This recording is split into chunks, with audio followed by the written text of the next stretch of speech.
Hello po guys! Kamusta na po kayo dyan? Ako po si Astrix. So ngayon, kadalasan, pag pumupunta si mama sa palengke, lagi niya sinasabi, napakamahal ng gulay. Ano-ano nga ba ang mga gulay na ito? At bakit ang presyo nila ay lalo pang tumataas?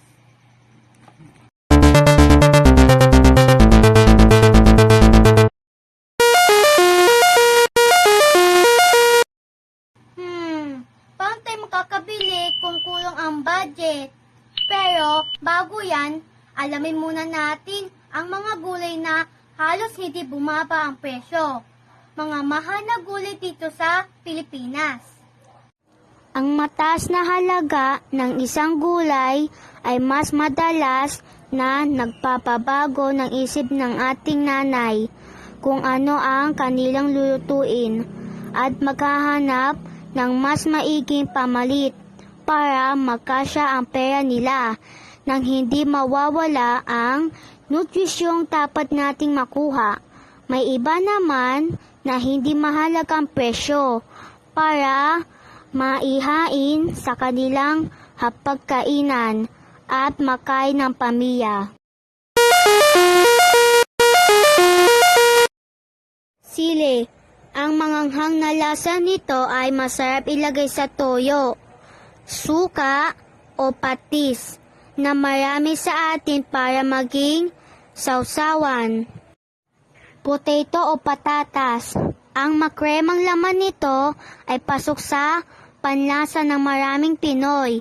Dalasang ginagawa itong mashed potato at french fries sa mga lutuing Pinoy. Inilalagay ito madalas sa afritata, minudo, nilaga o kahit sa adobo. Ang pwedeng ipalit ay sayote o karot. Cabbage o repolyo. Kilala na natin ito bilang panghalo sa nilaga at pansit. Pag nagtitipid, pwede rin ang ginisa lang. Pwedeng isalad o gawing kimchi. Ang pwedeng ipamalit ang pechay o bok choy. String beans. Madalas naman itong makikita sa mga lutuing gaya ng nilaga. Pero ang iba ay steam lang ito. At isinawsaw-saw sa pagoong alamang. Pasok para sa mga nagtitipid. Malasa ito kahit walang karne. Ang pwedeng ipalit ay ang sitaw. Broccoli. Ang broccoli ay hindi naiiba sa cauliflower at parehas mahal ang presyo. Kalimitan, inilalagay ito sa chop suey at pwede rin sa pansit. Ang iba ay ginigisa rin ito o kaya ay nilalaga. Zucchini, mukha siyang payat na kalabasa na nahahawig naman sa pipino ang laman nito. Hindi ito halos kilala ng iba, pero maaaring lutuin ng paggisa, inihaw o inihahalo sa sopas. Lettuce. Maraming klase ang lettuce, pero patok ito para sa diet natin. Iba't ibang klase ng salad ang pwedeng paglagyan nito, at minsan isinawsaw-saw na lang sa mayonnaise o mustard. Bell pepper. Ang mabangong amoy nito ang nakakadagdag ng aroma sa pagkain. Hindi ito masyadong manganghang, kaya ang iba ay kinakain ito ng sariwa o inihahalo sa salad. Ang makulay na anyo nito ay nakakakitignan sa lutuin. Fresh mushroom. Ang kaputi ay madalas lang tumutubok kung tag-ulan.